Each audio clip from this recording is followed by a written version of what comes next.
Chapter 21. As he looked up, Jesus saw the rich putting their gifts into the temple treasury.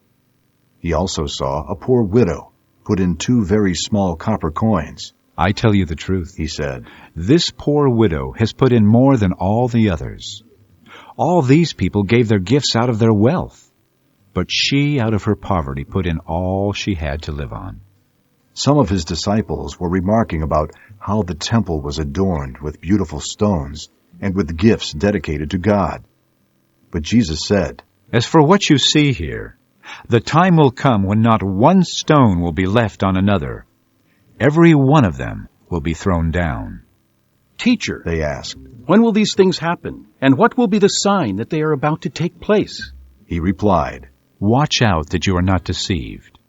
For many will come in my name, claiming, 'I am he,' and 'the time is near.' Do not follow them. When you hear of wars and revolutions, do not be frightened.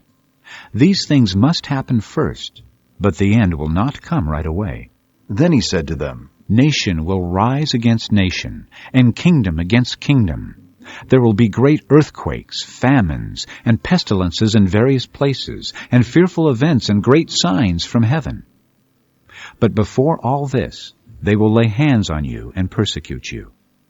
They will deliver you to synagogues and prisons, and you will be brought before kings and governors, and all on account of my name. This will result in your being witnesses to them. But make up your mind not to worry beforehand how you will defend yourselves. For I will give you words and wisdom that none of your adversaries will be able to resist or contradict. You will be betrayed even by parents, brothers, relatives, and friends, and they will put some of you to death. All men will hate you because of me, but not a hair of your head will perish. By standing firm, you will gain life. When you see Jerusalem being surrounded by armies, you will know that its desolation is near. Then let those who are in Judea flee to the mountains. Let those in the city get out, and let those in the country not enter the city. For this is the time of punishment, in fulfillment of all that has been written. How dreadful it will be in those days for pregnant women and nursing mothers. There will be great distress in the land and wrath against this people. They will fall by the sword and will be taken as prisoners to all the nations. Jerusalem will be trampled on by the Gentiles until the times of the Gentiles are fulfilled.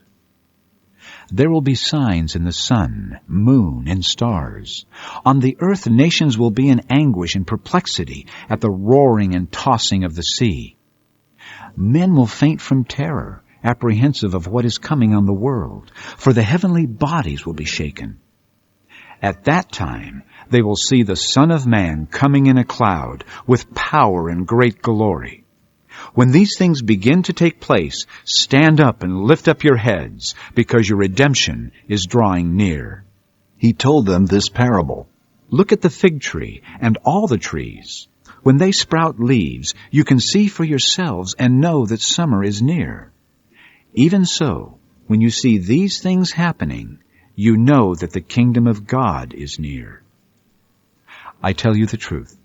This generation will certainly not pass away until all these things have happened.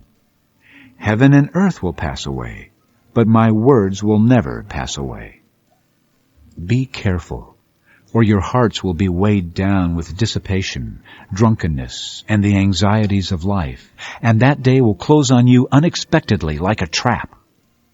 For it will come upon all those who live on the face of the whole earth. Be always on the watch, and pray that you may be able to escape all that is about to happen, and that you may be able to stand before the Son of Man.